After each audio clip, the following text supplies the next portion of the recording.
tarde, ou um bom dia, ou uma boa noite, dependendo da hora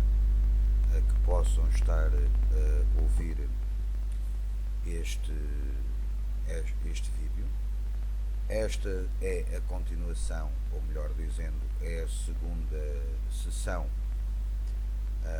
da parte 2 da história local, e hoje vamos abordar várias personalidades que estiveram ligadas a Coimbra enquanto Coimbra ainda foi a capital do Reino de Portugal. Como se recordarão, no último vídeo falámos sobre o Mosteiro de Santa Cruz e sobre 3 pessoas, individualidades, que estiveram em maior ou menor grau ligadas a Santa Cruz, e Santa Cruz esteve ligada a elas, ou seja, especificamente Afonso Henriques, o nosso primeiro monarca, Sancho I, seu filho e o nosso segundo monarca, e o prior São Teotónio, que todos os 3 tiveram um papel relevante na questão da independência de Portugal, de Castelo e Leão, e depois em busca do reconhecimento pelo papado. Ora, hoje vamos falar então do terceiro monarca de Portugal, do quarto, um bocadinho do quinto e de um outro indivíduo.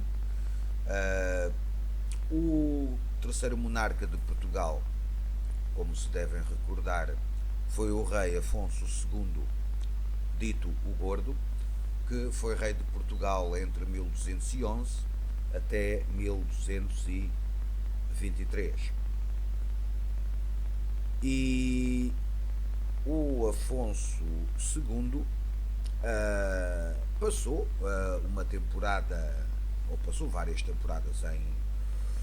em Coimbra, mas ele é conhecido fundamentalmente por ter sido um indivíduo que começou o seu reinado com um grave conflito com as suas 3 irmãs,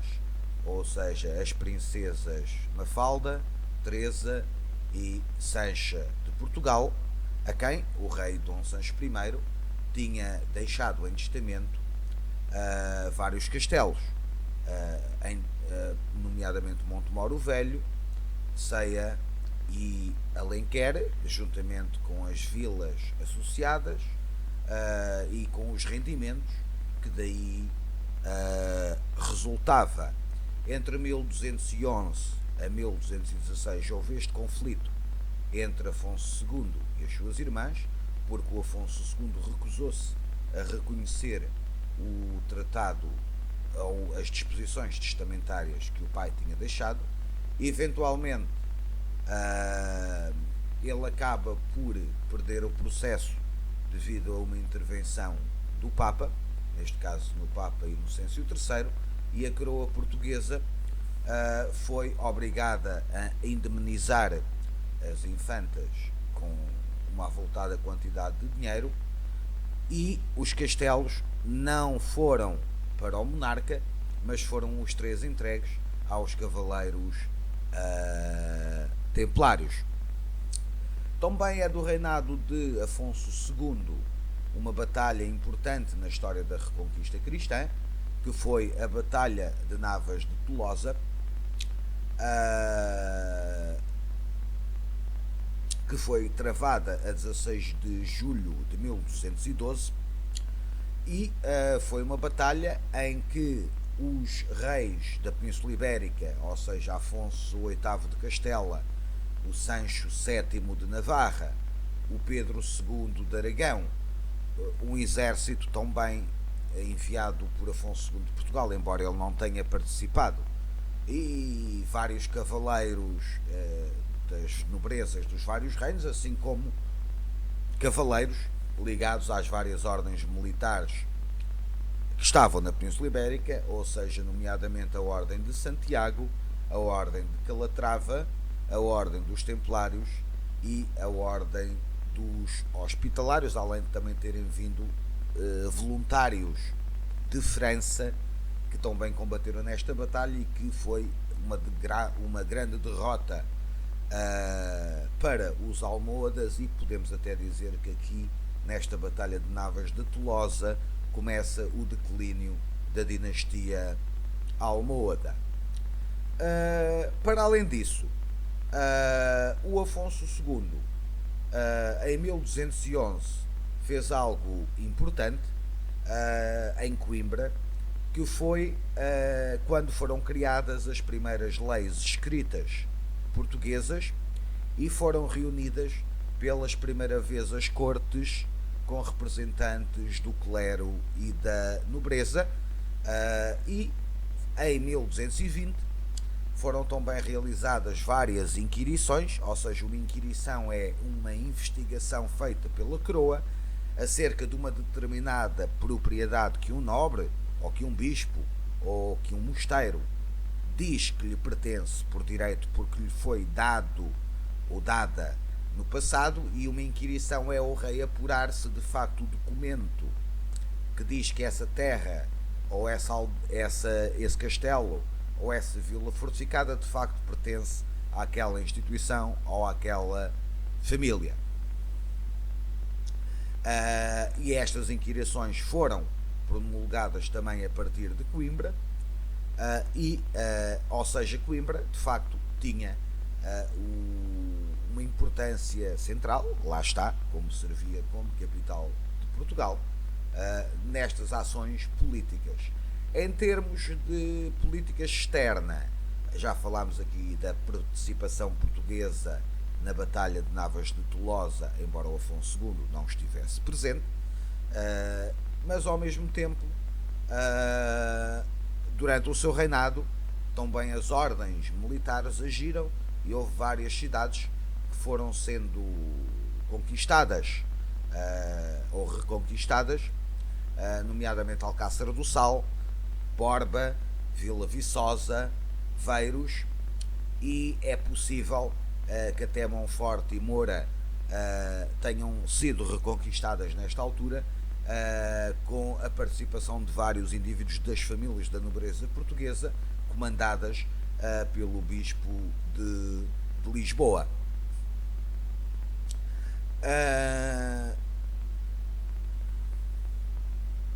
Podemos dizer que a relação, lá está, também por causa da questão com o conflito com as irmãs entre o Afonso II de Portugal e o papado, não foi fácil, e o rei Afonso II morreu de facto excomungado em 1223 pelo Papa Honório III. Podemos dizer que um monarca nesta época morrer excomungado era complicado, porque não era permitido que o monarca fosse enterrado num espaço religioso, nem tampouco que se fizesse qualquer tipo de celebração religiosa por ele. E este conflito, que se arrastou ainda para o reinado do seu filho e sucessor, Sancho II, é que acabou por se resolver definitivamente, e então, já no reinado do Sancho II, é que os restos mortais do rei Afonso II foram enterrados no mosteiro de Alcobaça, sendo ele o primeiro monarca que fez do mosteiro de Alcobaça um panteão real. Depois de Sancho II, depois de Afonso II, temos o reinado então de Sancho II de Portugal, que governou entre 1223 até à sua morte em 1248. Ele era o filho mais velho do rei Afonso II e subiu ao trono ainda menor de idade. Então,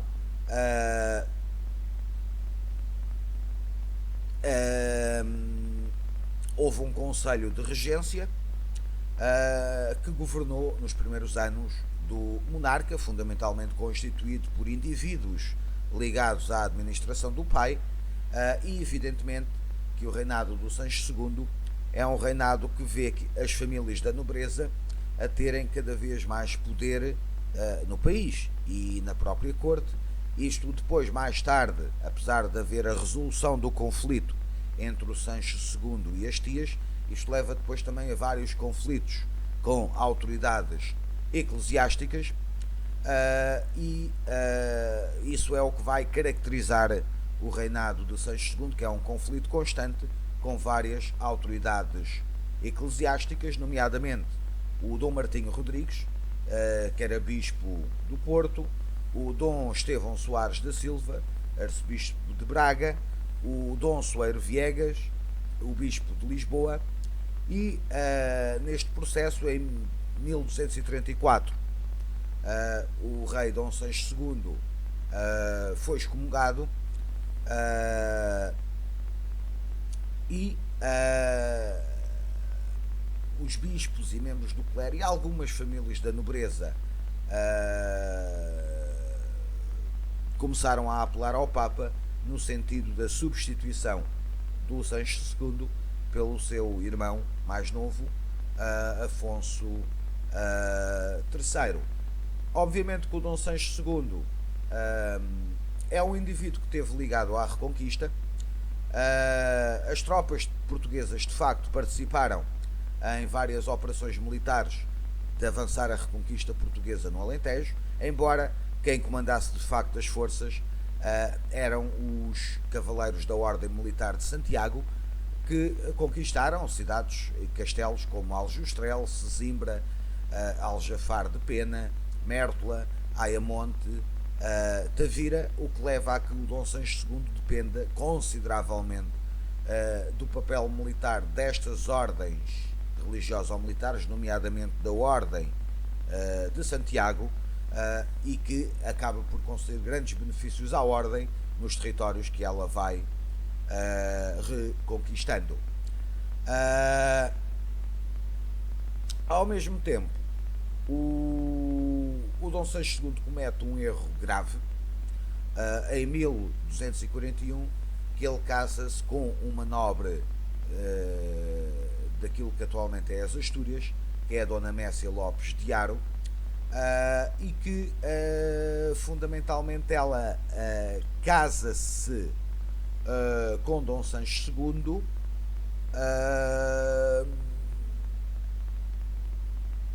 vamos dizer assim,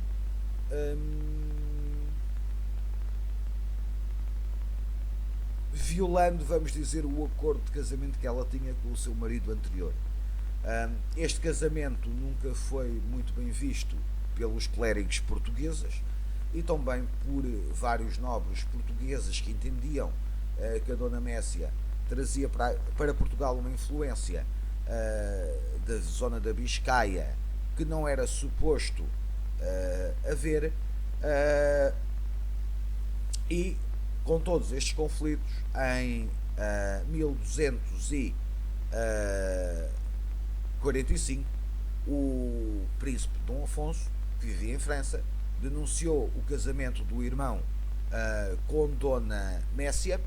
Ao mesmo tempo, o Papa resolve depor o rei Dom Sancho II e entrega a coroa de Portugal a Afonso III. O futuro Afonso III entra em Portugal em 1246. Ele consegue a lealdade de Santarém, de Alenquer, de Torres Novas, de Tomar, de Alcobaça e de Leiria, que eram cidades importantes, enquanto que Dom Sancho II fortifica-se em Coimbra, que servia como capital do reino. Ao mesmo tempo, a Covilhã e a Guarda também passaram para o lado do príncipe Dom Afonso. O Sancho II ainda vai procurar a intervenção de Castela no território português para pôr fim à Guerra Civil. Contudo, em 1247, as forças castelhanas retiram e o Dom Sancho II vai também para o exílio, onde ele fica internado num mosteiro em Toledo, e em 1248, concretamente a 3, 4 de janeiro de 1248, o rei Dom Sancho II morre e o príncipe Afonso, que entretanto se tinha declarado protetor do reino, mas nunca se proclamou rei enquanto o irmão estava vivo, assumiu a coroa. É conhecido desta história da morte de Sancho II e da sua substituição por Afonso III o alcaide de Coimbra, Martim de Freitas, que é um aspecto lendário e que representa, vamos dizer, a lealdade da cidade de Coimbra ao monarca anterior, que Martim de Freitas, que era o alcaide de Coimbra, recusou-se a entregar o castelo da cidade a Afonso, e só depois de ter ido a Toledo e confirmar que o rei Dom Sancho II tinha morrido, então é que ele terá entregue as cidades do castelo aos apoiantes de Afonso III. Contudo, este reinado de Sancho II foi também um reinado importante. Durante o seu reinado, a reconquista cristã portuguesa foi avançando. Um dos indivíduos mais importantes no reinado de Sancho II foi o seu irmão mais novo, que era um indivíduo chamado Dom Fernando, que foi senhor de Serpa e que recebeu precisamente o castelo de Serpa em 1232 das mãos de Dom Sancho II. Obviamente que ele para receber Serpa e os seus domínios, renunciou a todos os bens que herdara do pai, e ele participou ativamente nas campanhas militares no sul, no Alentejo, e várias vezes, quando vinham bulas do Papa para avançar a reconquista portuguesa, eram homens da coroa comandados por Dom Fernando, que juntamente com as ordens religioso-militares, nomeadamente a Ordem de Santiago, combatiam e combateram no Alentejo. Ora, entre 1240 a 1243, devido a um desentendimento com o irmão, ele foi para Castela e serviu o rei Fernando III de Castela e o seu herdeiro. Em 1243 regressou a Portugal e em 1245 consta que ele terá apoiado o irmão mais velho, o príncipe Afonso, que tinha vindo de Bolonha para reclamar a coroa portuguesa, e o Dom Fernando de Serpa, senhor de Serpa, vai morrer em 1246, a 19 de janeiro de 1246, e morre relativamente jovem, morre com 28 anos. Depois da sua morte, a sua herdeira e viúva, Dona Sancha, deu o castelo e o senhorio de Serpa à ordem dos hospitalários. Mas isto, pronto, para dizermos que, para além do Sancho II, o irmão mais novo, o Dom Fernando, senhor de Serpa, também foi um indivíduo extremamente importante no avanço da reconquista portuguesa, principalmente nas campanhas do Alentejo, juntamente com as tropas reais, com as tropas pessoais dele e com as tropas das ordens religiosas ou militares, nomeadamente a da Ordem de Santiago. Quanto ao terceiro filho, que era o segundo filho do rei Afonso II, o rei Afonso III de Portugal, ele saiu de Portugal em 1235 por desentendimentos com o irmão. Entre 1238 até 1253, ele foi conde de Bolonha, que é uma cidade que fica no norte de França, devido ao casamento que ele fez com a herdeira desse território, a condesa Matilde II da Borgonha. Ele combateu às ordens do rei Luís IX de França, e em 1248, depois da morte do irmão, ele tornou-se oficialmente rei de Portugal. Evidentemente ele fez uma intensa reorganização administrativa do reino. Em 1249 ele terminou a reconquista portuguesa com a finalização da reconquista do Algarve, e em 1254 ele convocou pela primeira vez os conselhos para fazerem parte das cortes.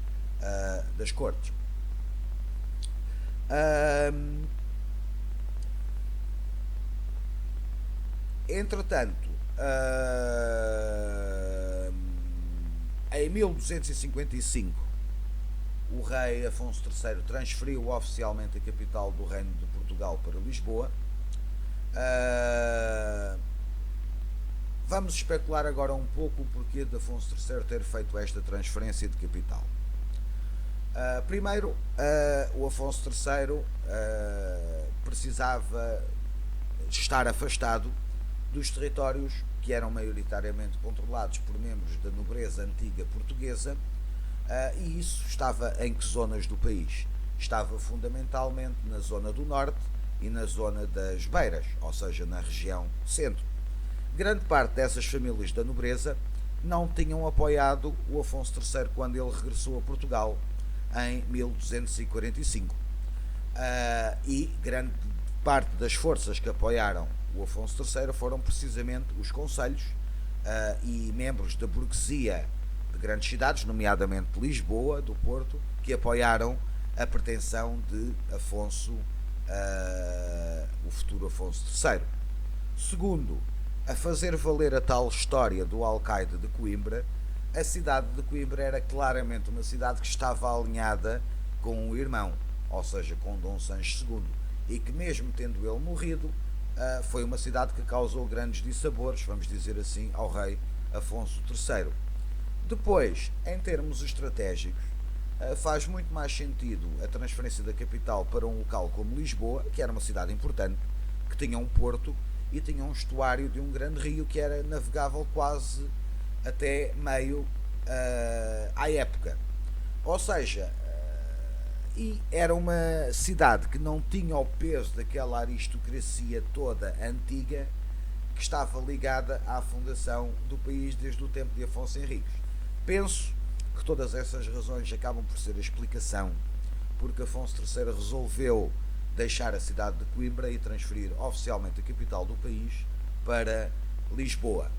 Foi já em Lisboa que ele desencadeou novamente um processo, como tinha feito o pai, um processo de inquirições gerais, que se iniciaram em 1258 como forma de ele conseguir controlar e apurar o que é que a nobreza tinha, mas também perceber que terras ou que direitos é que tinham sido usurpados por membros da nobreza e que por direito pertenciam à coroa. Em 1270 vai ser o Afonso III que vai negociar com o rei Afonso X a abolição perpétua da ajuda militar que o reino de Portugal devia ao reino de Leão, e ao mesmo tempo é um indivíduo que vai apoiar os juristas e vai criar um corpo administrativo de legal, ou seja, de indivíduos ligados ao direito. Ao mesmo tempo, em 1253, temos um ato polémico da parte dele, porque ele casa-se com Dona Beatriz, que era filha do rei Afonso X de Castela, mas ainda estava casado com a Condesa Matilde II da Bolonha.